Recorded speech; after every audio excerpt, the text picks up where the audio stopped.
So for folks, this will be recorded. We'll be posting it to our YouTube channel once it is done, for folks who couldn't join us today live. So, with that said, we'll get right into it. Thank you so much for coming to this webinar. It's one that we do every year. We're always really excited to share what we're looking forward to for 2024. This year is a very busy year. There's a lot to cover. So with that, I just want to quickly introduce myself. My name is Christina Pretorius. I am the policy director here with Reaching Higher. And joining me today is Kayla Preventure. She is our policy researcher. And so it'll be the two of us today walking through what the bills that we're looking at, the high priority bills, the ones that will probably get the biggest focus of lawmakers when it comes to education. And really, the other thing that we really want to do is put those bills into context to help folks understand where the bills are coming from, what they're trying to address, and sort of where it falls in the education landscape. So with that, just a quick, brief introduction of who Reaching Higher is, what we do. We are a nonpartisan nonprofit organization based in Concord, New Hampshire. We serve as the state's premier, my dog is barking over here. We serve as the state's premier policy research organization. Our mission really is grounded in the fact that all children in the state deserve a high quality, rigorous, and student-centered education that prepares them really for whatever future they choose. We provide decision makers, lawmakers, local leaders, and communities, parents, teachers, communities in general, with the research that they need and the data that they need to help make informed decisions to meet the promise of public education. And so with that, we have a couple of things that we'll be covering today. We're going to cover the overall landscape in New Hampshire, talking about, what are the lawmakers, what do they consist of in terms of Democratic, Republican? How does that work? Looking at the committees, the education committees, we'll be breaking down the specific legislation, and then we'll talk about some next steps. So with that, I'm gonna pass it over to Kayla. Hello, everyone. Thank you so much for being here today. Before Christina gets into the key themes of legislation that we're seeing this session, we just want to quickly give a summary of the current executive and legislative branches. So currently in the executive side, we have Governor Chris Sununu, and then the current membership of the Executive Council is Joseph Kenney, Cindy Warmington, Janet Stevens, Ted Gatsis, and Dave Wheeler. While on the legislative side, we have the New Hampshire State Senate, which is currently composed of 14 Republicans and 10 Democrats. And then we have the state House of Representatives, which this composition changes often, but currently we're at 198 Republicans, 195 Democrats, 3 independents, and 4 vacancies. And then to the next slide. So as an organization, Reaching Higher New Hampshire, we focus mainly on education bills and education legislation. So the 2 main committees that we are in during this time is the House Education Committee and the Senate Education Committee. Currently in the House Education Committee, there are 10 Republicans and 10 Democrats, and the current chair of that committee is Rick Ladd. While the Senate Education Committee is currently composed of 3 Republicans and 2 Democrats, and the chair of that committee is Ruth Ward. Currently in the House Education Committee, they are going to be going through 107 bills this session, which to our recent memory and knowledge is the most bills that they will have to go through. And because of that, there are a lot of education bills that got dispersed into other committees.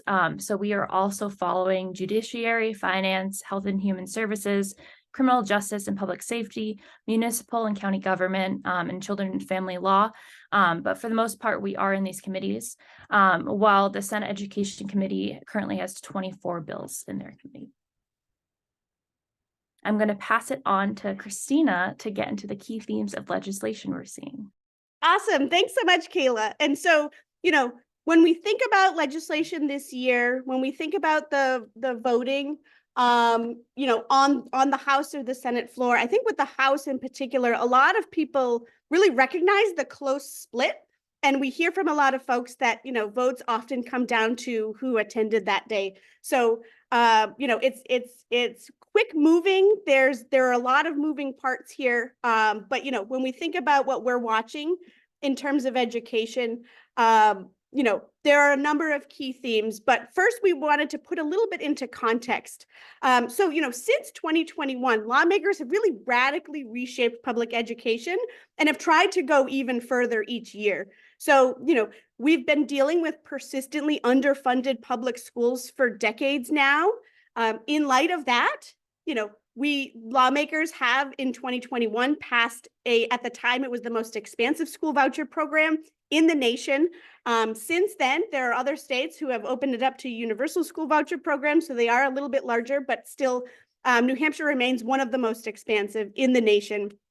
In 2021, as part of the statewide budget, lawmakers passed the Divisive Concepts Law, which is also known as the Banned Concepts Law. It prohibits certain teachings in classrooms. We're hearing from teachers that it's really chilling that speech, and we're seeing from surveys, from research, that it's really impacting teacher recruitment and retention in the state as a whole. So that was a really big piece of legislation that's really impacting the teacher workforce right now. There have been attempts at book bans. There have been attempts at mandatory disclosure laws. There have been attempts for instituting tax caps locally on school district budgets. There have been attempts at passing teacher loyalty pledges. And there have also been attempts at giving the New Hampshire Department of Education investigative power into local decision making around what happens with teachers and conduct and that kind of thing. So, some of these have passed, the school voucher program, Divisive Concepts. Others have been proposals, but even the proposals are impacting what's happening in our public schools, what's happening in how folks are talking about public education. And it's really having an impact on public education as a whole. So we see a lot of national forces being really active in New Hampshire since 2021, and even a little bit before that. In 2018, when the first state school voucher program was proposed, we saw some national forces, but we really saw them come out strong for things like the school voucher program. We see it in, Divisive Concepts, Parental Bill of Rights, all of these kinds of things. We see large national organizations coming to New Hampshire, influencing lawmakers' decision-making, and with the goal of passing this really harmful legislation. And I say harmful because we see a lot of research when it comes to school vouchers, when it comes to that kind of, whether it's unbundling and breaking apart public education, really undermining public education. Research shows that it doesn't work. It doesn't work for students. It doesn't work for communities. It's just harmful to public ed. It's harmful to communities. And so we see these national forces really taking advantage of crisis situations like the pandemic and using them to advance agendas that really work to undermine public education and eventually privatize it for monetary gain. We also see sort of a movement outside of New Hampshire. So, there are things that start in New Hampshire that work in are taken to other states. So, we see national forces coming into New Hampshire, and we see those national forces using that research, using those experiences, and then using it in other states. So examples here are school voucher expansions. A lot of other states that have considered school vouchers in the past 2 years have pointed to New Hampshire and that kind of thing in terms of trying to pass voucher bills in their states. We see PragerU, which caught a lot of public pushback at the state board level in terms of a Learn Everywhere approved program. New Hampshire was one of the first to approve it as state curriculum. And so we see PragerU using that as momentum to be passed in other states. And then this other one right here at the bottom, the Florida lawmakers want to reduce regulations in public schools. We see that as really closely tied to the New Hampshire Department of Education's effort to overhaul the minimum standards for public school approval. So we see a lot of parallels in policy between what's happening in New Hampshire and what's happening in other states. And unfortunately, over the past couple of years, New Hampshire really has been a pioneer in that privatization, in that unbundling, in figuring out ways to really undermine public schools. So sort of building on that context, very recently, a New Hampshire Superior Court has found the school funding formula unconstitutional, that the state's funding for public schools does not meet its obligation to provide a public education, an adequate public education, that the $4,100 per student that the state currently provides is not enough to provide an adequate public education.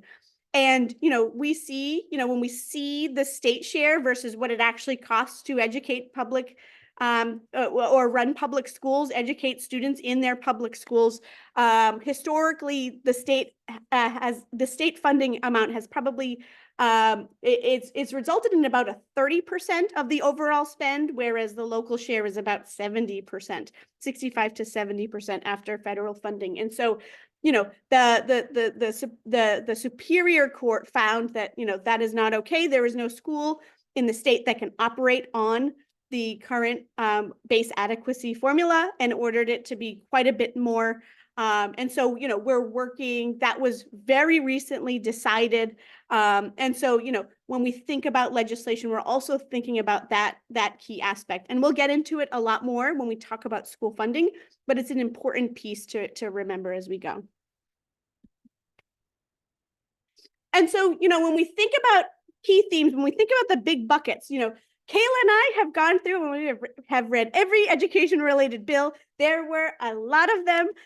It took a lot, but really we kind of distilled it into these few key themes having to do with public school funding, having to do with redefining public education, which I'll get into a little bit in a minute, privatization and school vouchers. A lot of those are efforts to expand the school voucher program. A lot of bills having to do with curriculum assessment, the teaching profession, school climate, and school building aid. Now, there are a number of other pieces of legislation that's being proposed. There are a number of school board related bills. There are a number of charter school related bills. There are a lot of other efforts. But when it comes to reaching higher's mission and vision, if there's something having to do with school boards, I would refer folks to the School Boards Association because they are experts in that area and that kind of thing. So, there are a number of other bills. Like Kayla said, the House Education Committee alone has 107 bills, which is a lot to chew on. But, we at Reaching Higher are really focused on these pieces. And so just to quickly go through the redefining public education, you may be wondering, why is it bolded? Why is it the only category? Why is it the only theme that's bolded? And we are bolding it really to draw your attention to it because it's a relatively new theme, but we're seeing it pop up as a core theme for the past few years. So whether it's attempts at redefining what public education is in New Hampshire, in our very recent memory, the New Hampshire Department of Education tried to pass House Bill 1671, which for folks who have been working in this for a long time was probably one of the most controversial bills of that session. So what that did, it limited the substantive elements of an adequate public education from the about 9 subjects, including math, science, ELA, social studies, art, world language, digital literacy. There are several more that are really important, and really condense it down to 4 core ones and saying all of those other subjects like art, like physical education, like world languages are really optional. And so, we saw that attempt at redefining what it means to be a public school, what it means to have an adequate public education in the state. That bill did not pass as it was introduced. It ended up being gutted and amended, and that version did pass. But that core effort to really redefine public education did not pass. Last session, Senate Bill 266 would have completely repealed and replaced key parts of the education statute, would have fundamentally changed what it meant to be a public school, what it meant to fund public schools. That also did not end up passing. But we see these emerging efforts to really redefine public education in the state.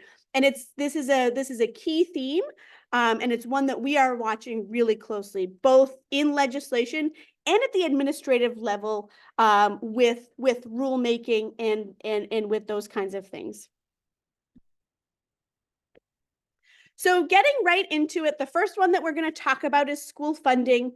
And within this key theme, there are a couple of smaller themes that we tried to break down to make it a little easier to digest. So there are efforts to increase state funding for public and charter schools in light of the Conval lawsuit. And just for folks to know, these bills were submitted before that Conval lawsuit. So these bills were submitted way back last fall in November, December, the November-December timeframe, some as early as September. And so, we didn't have the Conval lawsuit fully decided when those things came up, but they are, sponsors have acknowledged that, this is, in light of the Conval lawsuit and that kind of thing, that Conval ruling. So there are bills that would increase state funding for public and charter schools, that would collect SWEPT as a true statewide tax in line with the Rand lawsuit decision. There are bills that would increase state funding for special education. There are also some renewed efforts to eliminate or limit the education trust fund surpluses. Those are really consequential. They have been efforts for a couple of years now, and we'll talk a little bit more about why that's so important. There are renewed efforts to institute local tax caps. And there's a new effort, and the public hearing actually began 17 minutes ago on this bill that would institute a high stakes testing environment and would tie state funding directly to student proficiency scores. So we'll talk a little bit more about it, but this bill is relatively new. It's one that we haven't seen in the past. It has been proposed in other states, but as we'll show, high stakes testing doesn't work. The research shows that it just doesn't work. And so before we get into specific bills, just a quick overview of school funding in New Hampshire, really by the numbers. So the total amount spent on New Hampshire public schools in 2022 and 2023, that school year, was about $3.5 billion, billion with a B. And in this school year, 2023-2024, the state will provide about $1 billion in state funding, and that includes SWEPT. So the state share is about 28%. There were changes to the school funding formula as part of this biennium's budget. So lawmakers and the governor did increase the base adequacy amount for per student. They increased some of the differentiated aid. They increased some targeted funding, and they got rid of some targeted funding as well. So there were pretty consequential changes to the school funding formula. But at the end of the day, when all is said and done, the state is still funding about 28% of the total cost of education. That federal amount, about 7%, and then the local comes in at about 65%. And so we can see here, $4,100 per student in base adequacy. We see about $179 million in targeted funding. And this year, FY24, about $50 million in hold harmless funding for those districts who, under the new school funding formula, would have lost funding, would have lost state funding. That hold harmless amount phases out over the next 10 years. And so when we look at specific proposals to increase state funding, there are really three big ones, and they've all had hearings today. So today was State School Funding Day in the House Education Committee. The first one is House Bill 1583, and it would increase the base adequacy amount to $10,000 per student. Currently, the state funds $4,100 per student. The Judge Ruoff in the his Superior Court ruling ruled that the absolute minimum would probably likely be somewhere around the $7,300 mark, $7,356.01. But really, it's probably closer to what the school districts had said in their testimony, which is around $9,900. So this gets pretty close to what school districts in the lawsuit said was closer to actually funding an adequate education. So that's about $10,000 per student. House Bill 1586 institutes a completely new school funding formula this school funding formula would target state funding based on need. It does not institute a state or income tax.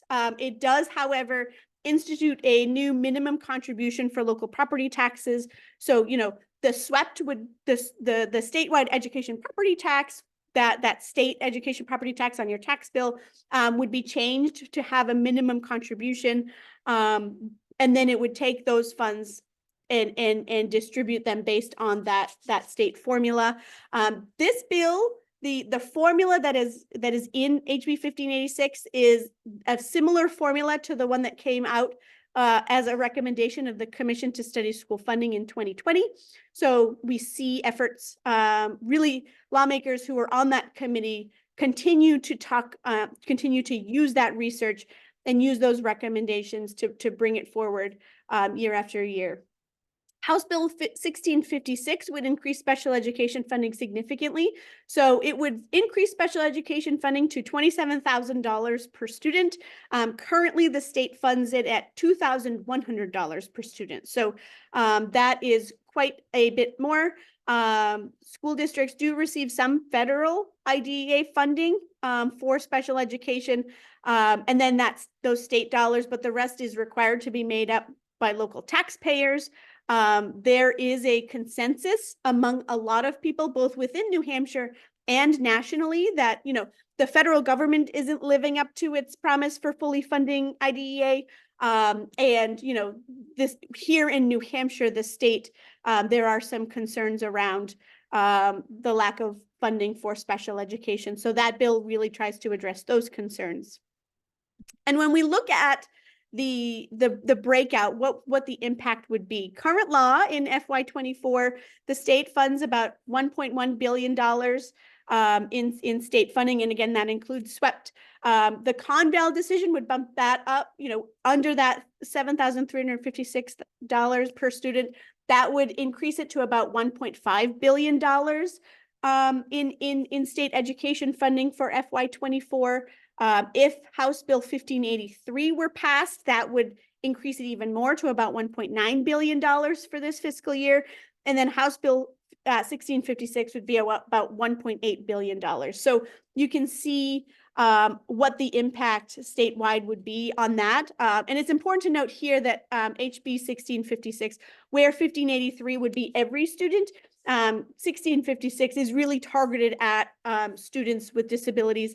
So that pays for services for students who have IEPs or 504 plans.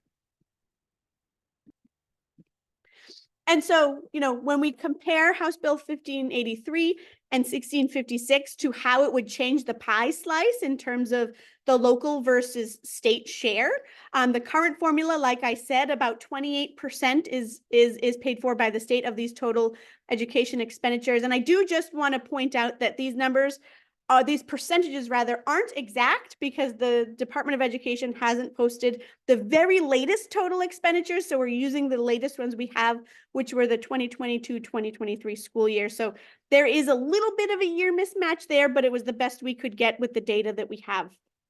So under the current funding formula, 28% is paid for by the state. 1583, that House Bill 1583 would bump that up quite a bit to about 54% of total education expenditures.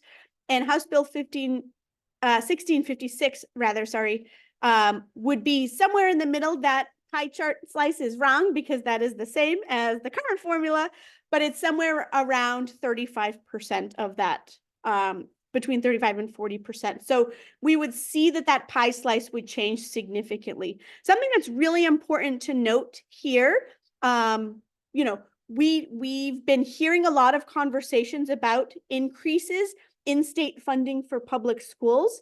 And, you know, I think it's really important to note that an increase in state funding for public schools doesn't necessarily mean that the public school will be spending more money. Often it means that these pie slices are changing so that you know, those state dollars aren't new spending. It's going to offset those local property taxes. And I think that's really, really important because we hear, you know, one of the biggest things that we hear from folks who challenge decisions around increasing state funding for public schools is that you're giving public schools more money, when that may be true in some communities, but I think more often it goes to reducing local property taxes. And so, you know, it's not changing the size of the pie, it's changing the slices within the pie.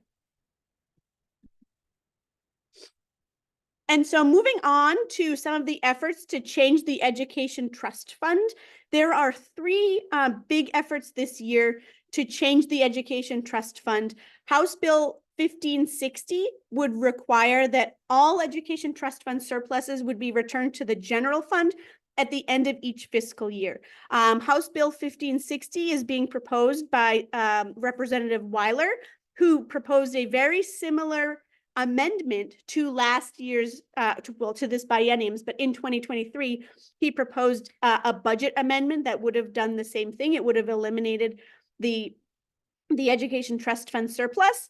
And this effort is really, really important.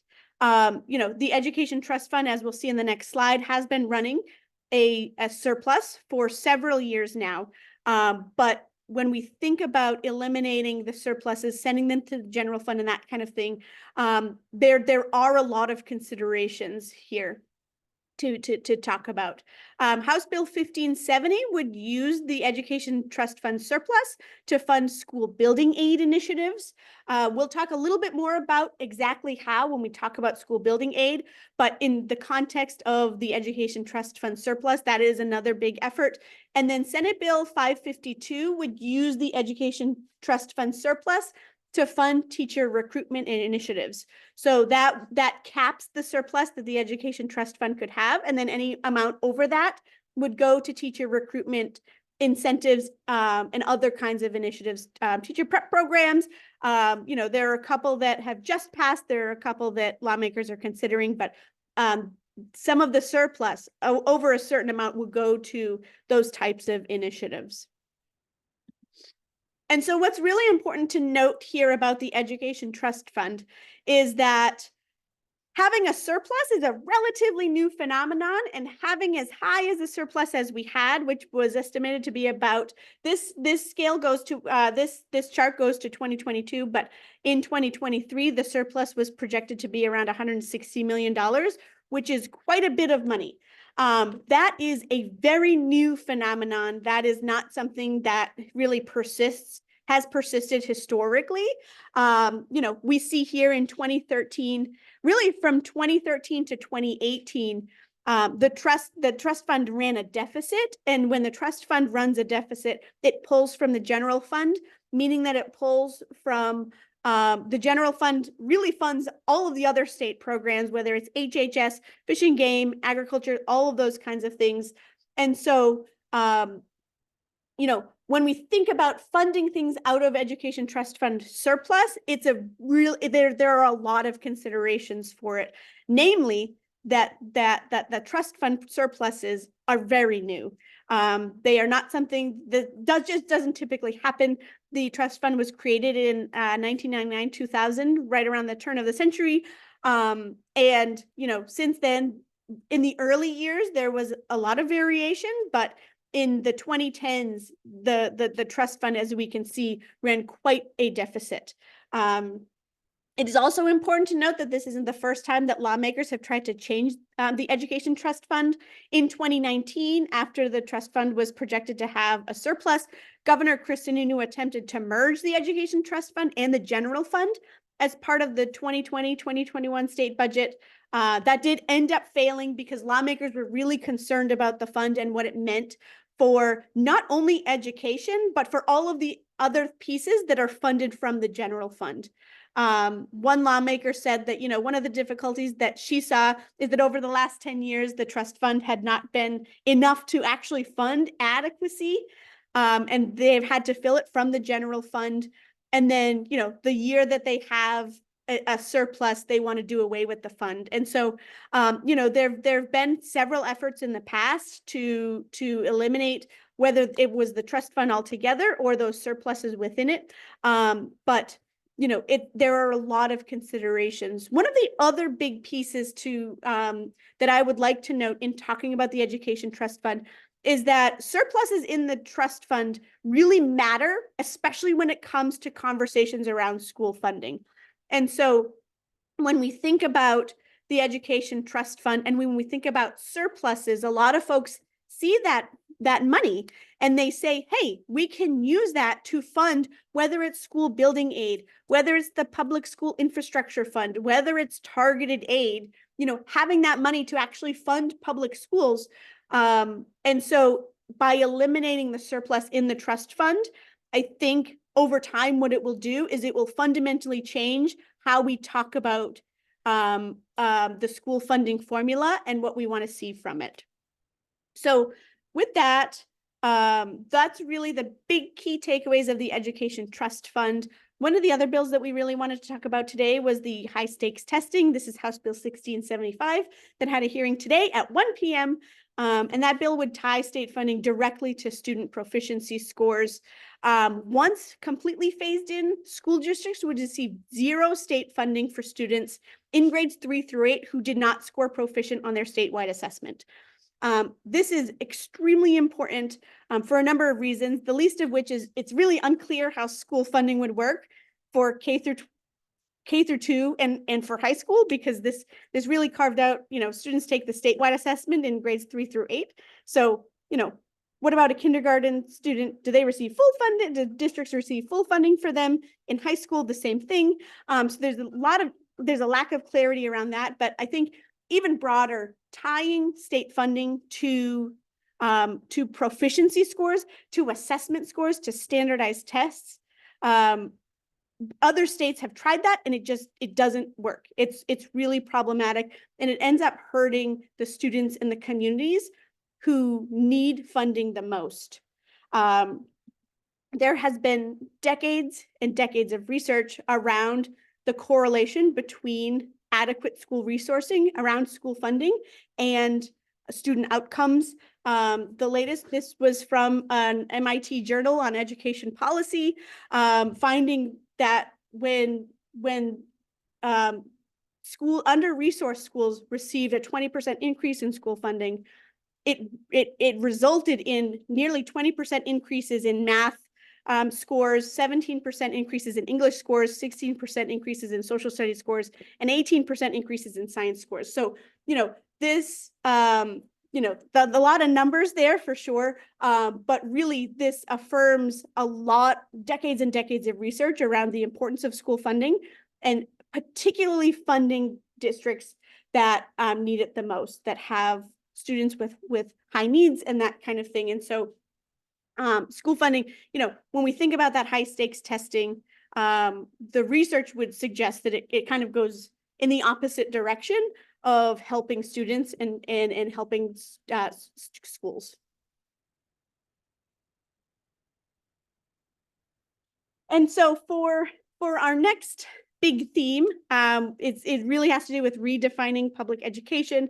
We're seeing 3 big bills emerge here. House Bill 1691, which, like 1671 of previous years, changes language in education statutes, defining what a public education is and what it entails. House Bill 1397 would require local school districts to create assessments for each high school course, and if they don't have one, would allow the New Hampshire Department of Education to create one. This is really important when we think about this is really a testing out of courses, allowing that kind of thing. And so when we think about a high quality public education, that really changes that conversation. And then House Bill 1402 goes even a step further, and it establishes a testing exception for high school. This test would be created by the New Hampshire Department of Education. And the other thing that's really important to note here is that test, if a student takes that test and they pass, they can either choose whether they receive a state diploma or actually a diploma from their own school district issued from their high school, even if they've really never even attended there. If they test out, they can choose to get that district diploma. even if they didn't go. So really changing the dynamic in how we think about public education in striving for high quality public ed for everyone. A note about House Bill 1691, it really appears that that bill is trying to align public schools with a classical education model, which is embraced really by religious schools, by charter networks, and by organizations, you know, like Hillsdale College works on a classical education model and that kind of thing.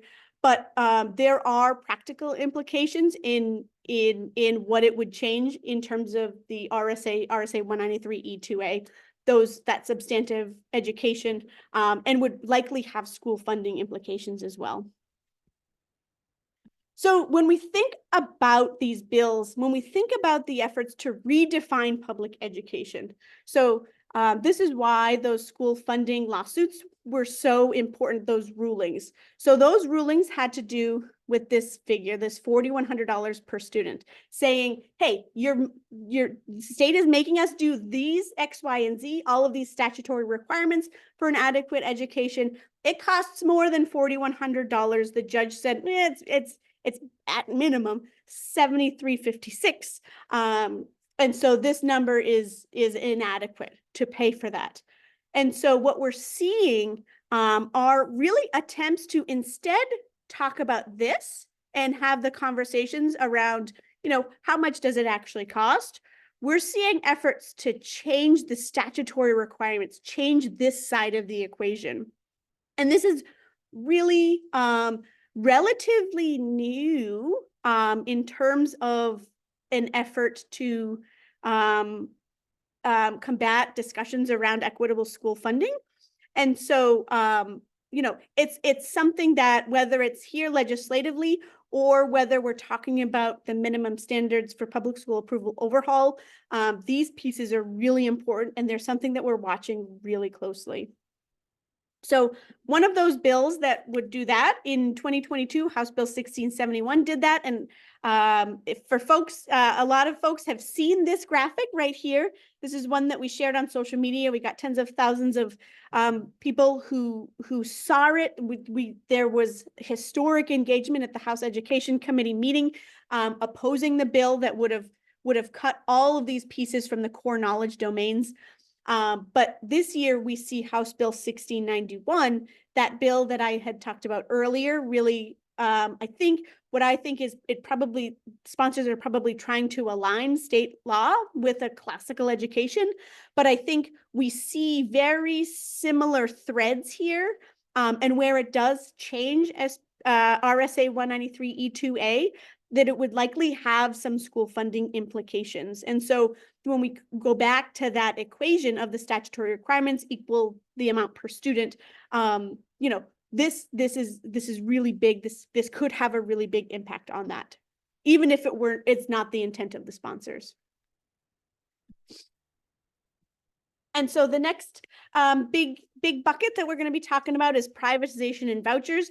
This is a really big theme. This is a key theme, but we're not going to get into it super deep because we have a webinar specifically on school vouchers next Friday.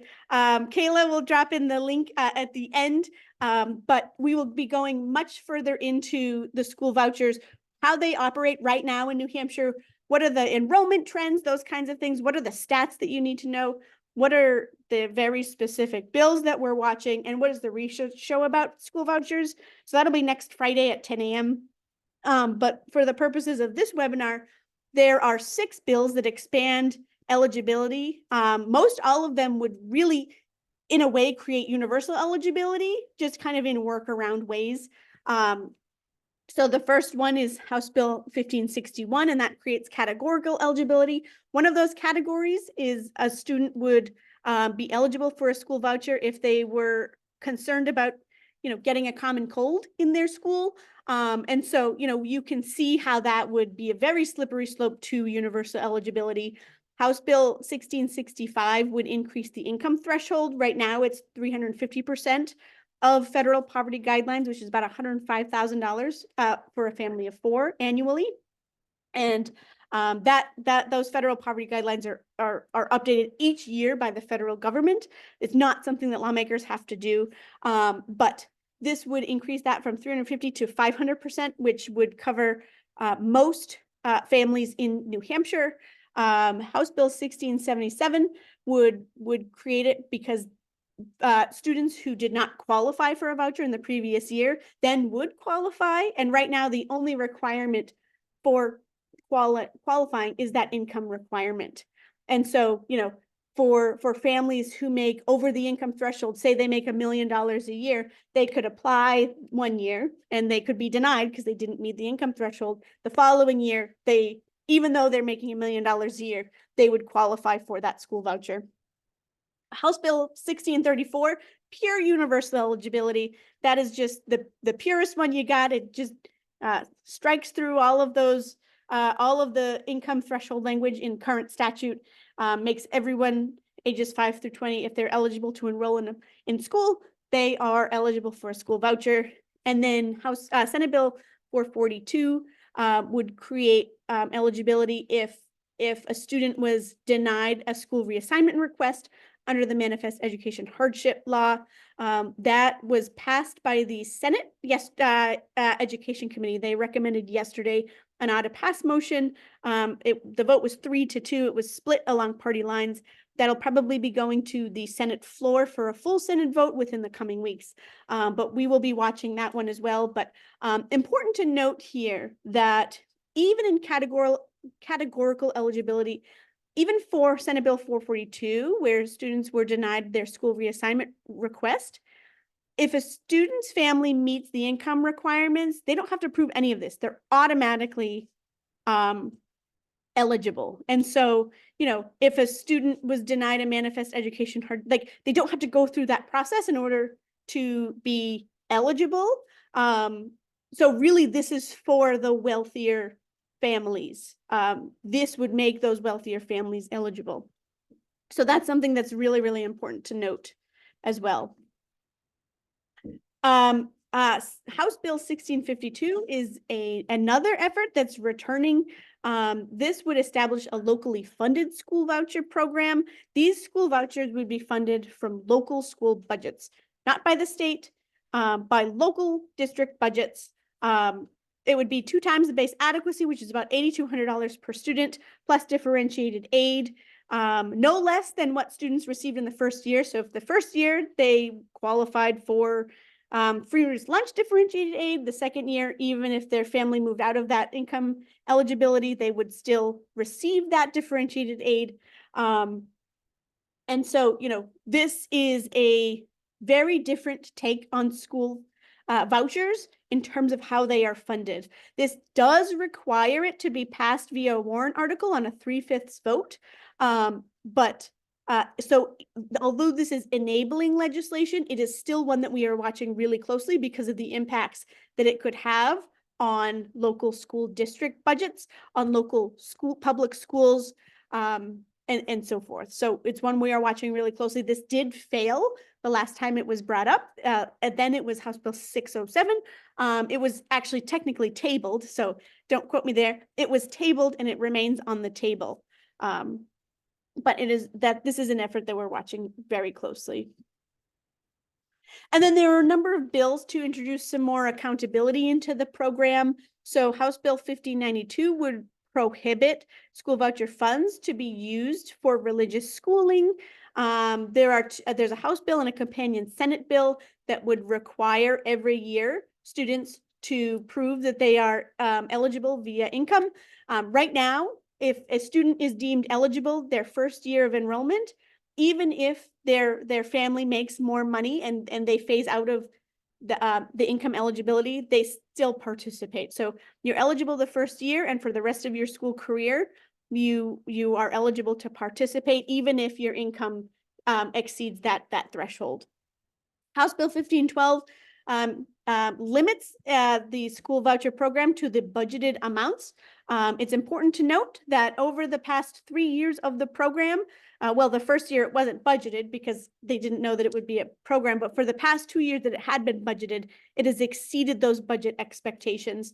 It has gone over budget. This year, lawmakers had budgeted $20 million, and it's about $25 million in state school voucher program. So it's it's going far beyond what it's been budgeted for. This House Bill 1512 would keep it to the budgeted amounts, similar to other state-funded programs. House Bill 1610 would require all students in the state, including statewide voucher participants, to take the state assessment. This is really important because even if students are receiving state funding for for their education through the statewide school voucher program, they're not required to take the state tests in the way that public schools and charter schools are required to. This would require them to do that so that the department could, and the public really could have some transparency in terms of the outcomes for students. You know, are they getting the education that they need, and that kind of thing. And then there are a number of others having to do with administration, compliance reviews, and House Bill 1038, which I found really interesting. It doesn't specifically mention school voucher programs, but this House Bill 1038 is a bill that would require all organizations in the state who have interactions, who supervise youth and minors, to complete background checks. And so if the school voucher provider were operating in New Hampshire, had a base in New Hampshire, they would be required to perform a background check on their staff, which currently, interestingly, is not a requirement. So school voucher providers, approved providers, do not need to have background checks on their staff, even if they provide direct contact with students. House Bill 1038 would change that. So if they're operating in New Hampshire, they would be required to have a background check. A couple of curriculum and assessment bills to really wrap this up. There are a number of bills having to do with sex ed, prohibiting obscene or harmful sexual materials in schools, and really thinking about libraries and what's in them. This is a trend that we're seeing nationwide. There are a lot of efforts to drum up controversy around library materials, obscene materials in public schools, and that kind of thing. In other states, it's really seen as an effort to undermine trust in public education and public schools. But you know, we can see that there are a number of bills here having to do with that in that line as well. Same here, you know, House Bill 1643 would require school boards to post all instructional materials directly and prominently on their website. Again, that's been introduced in other states as an effort to allow folks to say like, ooh, hey, you know, gotcha, that kind of thing. And so a lot of these pieces are seen, you know, for states where they've been introduced, they've been seen as really ways to undermine public schools. When we think about strengthening and diversifying the teaching profession, this is an area that Reaching Higher has been pretty active in the past couple of years. There's been a recent commission report issued. There was a committee to study teacher shortages in the state. They issued their report in November. Very interesting findings. Kayla is actually leading some content creation on it, which is very exciting. But in terms of this session, we see a couple of holdover bills. Senate Bill 217 from last session did pass the Senate. That would have created an incentive program for teachers who work in rural and underserved areas. So that now goes to Senate Finance. So we're watching that one as a way to recruit and retain high quality educators. There are a number of other ones to create induction programs for new teachers, regarding loan forgiveness programs for teachers, whether that's new beginning teachers or whether that's teachers who teach in rural and underserved areas. Really a lot of emerging efforts to recruit and retain amid a really tough teacher workforce area. Like there are shortages all over the state. There are some communities who feel it sharper than others, but there are efforts to really attract and retain high quality educators in those underserved areas and really statewide as well. There are a number of bills having to deal with school climate and inclusivity. Senate Bill 341, which had a public hearing earlier this week, would require all school employees, not just teachers or licensed educators, would require all school employees to respond honestly and accurately to any written information request by parents. There was a lot of pushback against this bill and the idea of it. It is one of the elements of the Parental Bill of Rights that failed last year. And so what we see is lawmakers trying to break up the Parental Bill of Rights that failed, and introduce it in smaller chunks. And this is one of those chunks. And so there were a lot of folks who felt really strongly about the bill, that it would really put students at risk of neglect, of abuse, on behalf of their families. House Bill 1353 is another one. Last year, there was an attempted amendment. This year, we're seeing it as a standalone bill. It would allow the commissioner to issue subpoenas when investigating teachers for violations of code of conduct. This is a pretty sweeping bill, and we've seen quite a bit of concern around the authority that it would give the New Hampshire Department of Education. There are a number of other ones banning social emotional learning in public schools. There's some repealing the divisive concepts law. We've seen that crop up a couple of times. And so, when we think about the bills having to do with school climate and inclusivity, there are many bills that really try to stifle inclusivity and really try to hamper positive school climate. And we're seeing the effects of that in our teacher recruitment and retention, which is why I put it directly after that bill. Reaching Higher has done research on this topic. Nationally, there have been studies as well, but these kinds of hyper-political moves, these sort of hyper-political bills, legislation, targeting classroom teachers is really having an effect. And we've seen there have been teachers who have said, this is, I can't work in these conditions. It's just unworkable for me. So we're seeing the effects on that.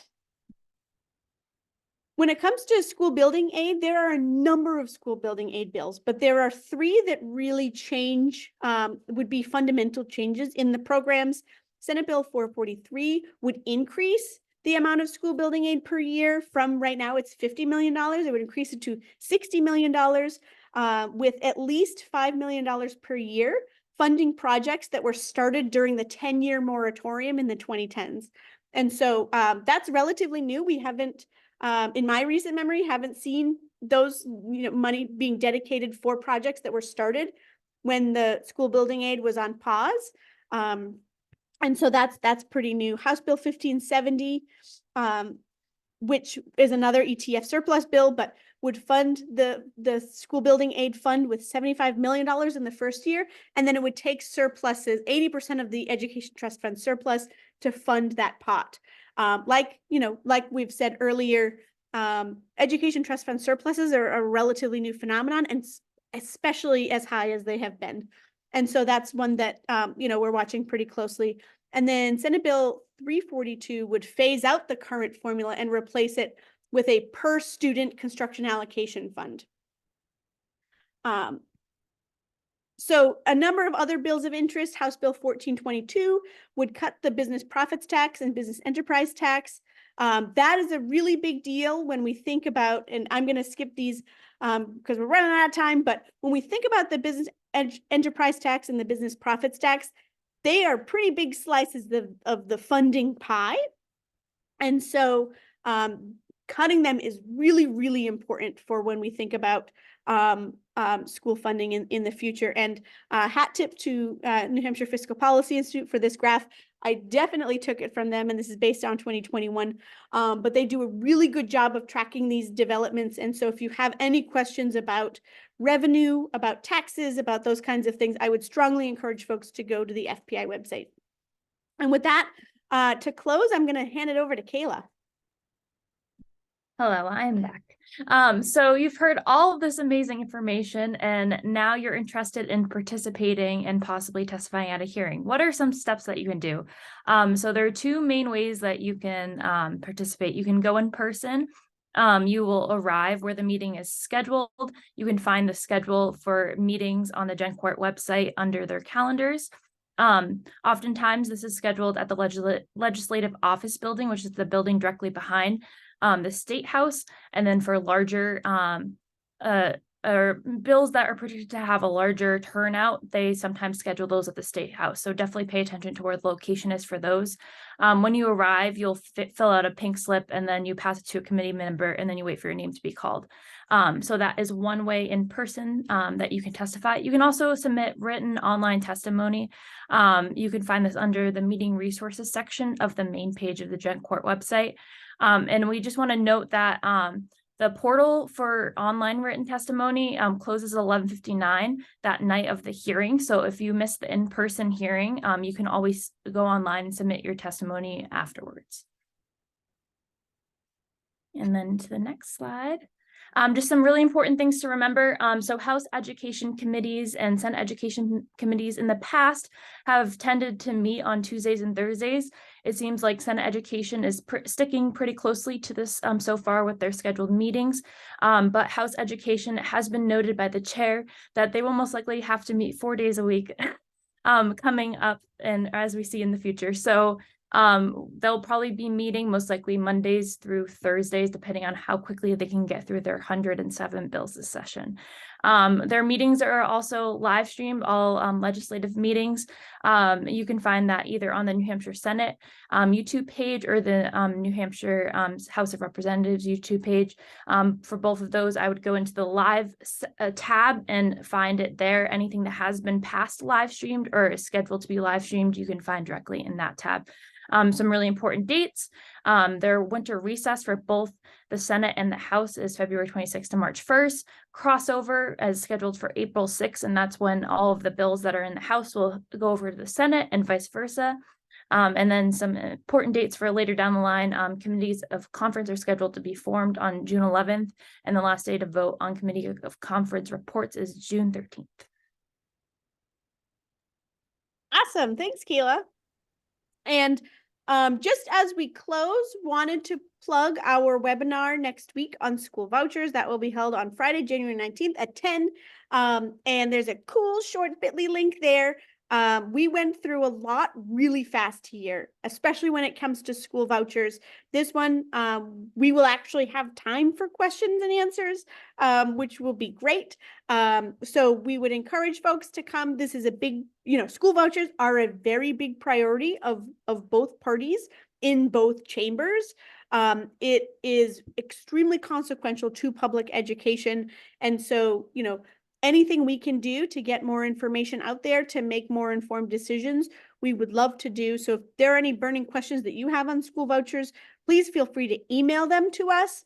And feel free to come to the webinar. It will also be recorded and posted on YouTube afterwards. So we'll be doing that. The Reaching Higher team will be doing some financial impact analyses on some of the proposed bills. And so we will be sharing that there first on the webinar. And so we just strongly encourage folks to attend if this is one of the issue areas that interest you. I know that for us, it's a really big issue area because it's just so impactful. And with that, we would encourage you to sign up for our email for our network. The New Hampshire Education Network is a smaller group of our universe. So you get weekly emails. We send out weekly policy updates. So recapping what happened last week and then looking to the week ahead. Those go out every week during the legislative session. And so for folks who want to stay super informed, they are really, really great. Our email listserv, our broader email listserv, has been put on pause, but we have a new PR director, so that's great. So, you'll be getting some emails through that larger listserv, and that's more general, more, what's happening and those kinds of things. But regardless, would love to see you on next Friday. Feel free to reach out via email, follow us on social media, and we hope you all have a great day. Thanks, everyone.